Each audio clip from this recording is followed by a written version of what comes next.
ಬೇಸಿಗೆ ಇರೋದ್ರಿಂದ ಎಲ್ಲೆಲ್ಲೂ ನೀರಿಗೆ ಹಾಹಾಕಾರ ಸೃಷ್ಟಿಯಾಗ್ಬಿಟ್ಟಿದೆ. ಮನುಷ್ಯರು, ಪ್ರಾಣಿ, ಪಕ್ಷಿಗಳಿಗೂ ಕೂಡ ನೀರಿಗಾಗಿ ಪರದಾಡುವಂತ ಪರಿಸ್ಥಿತಿ ಎದುರಾಗಿದೆ. ಹೀಗಾಗಿ ಪಕ್ಷಿಗಳ ದಾಹ ತಣಿಸೋದಕ್ಕೆ ಮುಂದಾಗಿದೆ ಒಂದು ತಂಡ. ಮರಕ್ಕೆ ಪ್ಲಾಸ್ಟಿಕ್ ಡಬ್ಬವನ್ನ ಕಟ್ಟಿ ನೀರುಣಿಸುವ ಕಾರ್ಯವನ್ನ ಮಾಡ್ತಿದ್ದಾರೆ. ಮನುಷ್ಯರು, ಪ್ರಾಣಿ, ಪಕ್ಷಿಗಳಿಗೆ ನೀರಿನ ಹಾಹಾಕಾರ ಸೃಷ್ಟಿಯಾಗಿದೆ.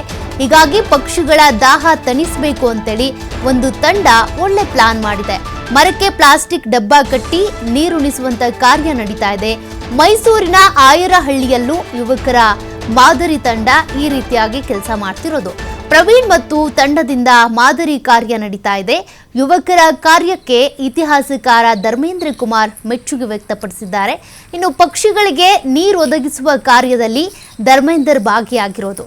ಮೈಸೂರಿನ ಹೊರವಲಯದ ಹಲವು ಭಾಗಗಳಲ್ಲಿ ನೀರಿನ ವ್ಯವಸ್ಥೆ ಮಾಡ್ತಿದ್ದಾರೆ.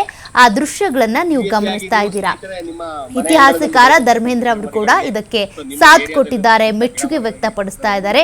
ಪಕ್ಷಿಗಳಿಗೆ ಈ ರೀತಿಯಾಗಿ ನೀರುಣಿಸುವಂತ ಕಾರ್ಯ ನಡೀತಿದೆ. ವರ್ಷ ನೀವೆಲ್ಲ ಮಾಡ್ತಾ ಬಂದಿದ್ದೀರಿ, ಗೊತ್ತಿಲ್ಲದೆ ಇರೋದೇನಿಲ್ಲ. ಆದ್ರೆ ವರ್ಷ ಇದನ್ನ ನಾವು ಶಂಕ ಊದ್ತಾ ಇರಬೇಕು, ಜನಕ್ಕೆ ಅದನ್ನ ಖುಷಿ ಮಾಡ್ತಾ ಇರಬೇಕು. ಇಲ್ಲಾಂದ್ರೆ ಅವ್ರವ್ರು ತಮ್ಮ ಕೆಲಸ ಕಾರ್ಯಗಳಲ್ಲೆಲ್ಲ ಮರ್ತಿರ್ತಾರೆ. ಅವ್ರನ್ನ ತಪ್ಪು ಅಂತ ನಾವ್ ಹೇಳಕ್ಕಾಗಲ್ಲ.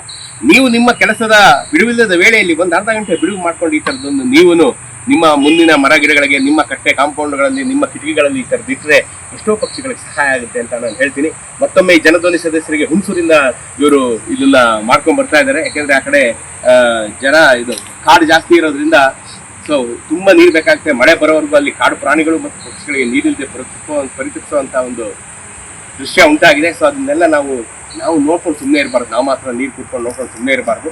ಇಂಥವನ್ನ ನಾವು ಇನಿಷಿಯೇಟಿವ್ ತಗೊಂಡು ಒಳ್ಳೇದಾಗ್ಲಿ ಅಂತ ನಾವು ಅವ್ರಿಗೂ ಒಂದು ನೀರಿನ ದಾಹವನ್ನು ತಣಿಸುವಂಥದ್ದು ಒಂದು ಕೆಲಸನ ಮಾಡಬೇಕು. ಜನಧ್ವನಿ ಸದಸ್ಯರು ಮಾಡ್ತಾ ಇದ್ದಾರೆ.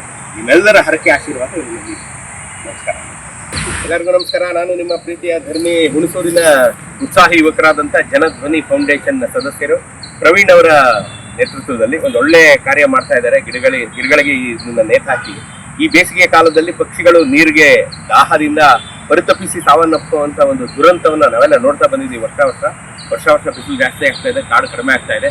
ಹಾಗಾಗಿ ಒಂದು ಭೂತ ದಯೆಯಿಂದ, ಪಕ್ಷಿಗಳ ಮೇಲಿನ ಪ್ರೇಮದಿಂದ, ಮೂಕ ಪ್ರಾಣಿಗಳ ಮೇಲಿನ ಒಂದು ಪ್ರೇಮದಿಂದ ಇವರು ಪ್ರವೀಣ್ ಮತ್ತೆ ತಂಡ ಜನಧ್ವನಿ ಫೌಂಡೇಶನ್ ಸದಸ್ಯರು ಈ ಒಂದು ಗಿಡಕ್ಕೆ ಇದೊಂದು ನೀರಿನ ಒಂದು ಬುತ್ತಿಗಳನ್ನ ನೇತು ಹಾಕುವುದರ ಮೂಲಕ ಪಕ್ಷಿಗಳಿಗೆ ಒಂದು ಪ್ರಾಣದಾಯಿಗಳಾಗಿ ಕೆಲಸ ಮಾಡ್ತಾ ಇದ್ದಾರೆ. 3 ದಿವಸಕ್ಕೊಂದ್ಸಲಿ ಪೀರಿಯಾಡಿಕಲ್ ಆಗಿ ಹೋಗಿ ಇವರೇ ನೀರು ಹಾಕಿ ಇದನ್ನ ಮೇಂಟೈನ್ ಮಾಡ್ತಾರೆ ಅನ್ನೋದು ಮತ್ತೊಂದು ಇಂಪಾರ್ಟೆಂಟ್ ಆದಂಥ ವಿಚಾರ. ಸುಮ್ಮನೆ ಇದು ಹಾಕಿ ಅವರು ಒಂದೇನೋ ವಿಡಿಯೋ ಮಾಡಿ ಬಿಟ್ಬಿಡ್ತಾ ಇಲ್ಲ. ಇದನ್ನ ಹಾಕಿ ಬೇಸಿಗೆ ಮುಗಿಯೋವರೆಗೂ, ಮಳೆಗಾಲ ಶುರುವಾಗೋವರೆಗೂ ಇಲ್ಲಿ ನೀರು ಇದ್ರಲ್ಲಿ ತುಂಬಿರೋ ತರ ನೋಡ್ಕೊಳ್ತೀವಿ ಅಂತ ಅವರು ವಾಗ್ದಾನ ಮಾಡಿದ್ದಾರೆ ಮತ್ತು ವರ್ಷ ಮಾಡ್ಕೊಂಡ್ ಬಂದಿದ್ದಾರೆ. ಈ ವರ್ಷ ಇದನ್ನು ವಿನೂತನವಾಗಿ ಒಂದು ಹೊಸದಾದಂಥ ಪ್ಲಾಸ್ಟಿಕ್ ಬುಟ್ಟಿಗಳನ್ನ ಖರೀದಿಸಿ ಪ್ಲಾಸ್ಟಿಕ್ ದಾರದಿಂದ ಇದನ್ನ ಮರಕ್ಕೆ ಕಟ್ಟಿ ಪಕ್ಷಿಗಳು ತಮ್ಮ ದಾಹವನ್ನು ಹಿಂಗಿಸ್ಕೊಳ್ಳುವಂಥ ಒಂದು ಹೃದಯಂಗಮವಾದಂಥ ಕಾರ್ಯ, ಜನೋಪಯೋಗಿಯಾದಂಥ ಕಾರ್ಯ ಮಾಡ್ತಾ ಇದ್ದಾರೆ. ಇದು ಎಲ್ರಿಗೂ ಮಾದರಿ ಆಗಬೇಕು. ನೀವು ಎಲ್ಲ ಈ ವಿಡಿಯೋ ನೋಡ್ತಾ ಇರೋರು ನಿಮ್ಮ ಮನೆಗಳಲ್ಲಿ ಈ ಥರದೊಂದು ಬೌಲ್ನ ಕಟ್ಟಿ ಕಟ್ಟೆಗಳ ಮೇಲೆ ಒಂದು ನೀರು ತುಂಬಿದ ಇಂಥ ಸಣ್ಣ ಬುತ್ತಿಗಳನ್ನ ಇಡಿ. ನೀರು ನೆರಳು ಪಕ್ಷಿಗಳಿಗೆ ಬಹಳ ಮುಖ್ಯ. ನಾವು ಮಾತಾಡಿ ಪರಿಹಾರ ಮಾಡ್ತೀವಿ, ಪಾಪ ಮೂಕ ಪ್ರಾಣಿಗಳು ಏನು ಗೊತ್ತಾಗೋದಿಲ್ಲ. ಸೊ ನೀರಾದ್ರೂ ನಾವು ಮನುಷ್ಯ ಮಾತ್ರದವರು ನೀರನ್ನು ಕೊಡೋದರ ಮೂಲಕ ಅವರ ಒಂದು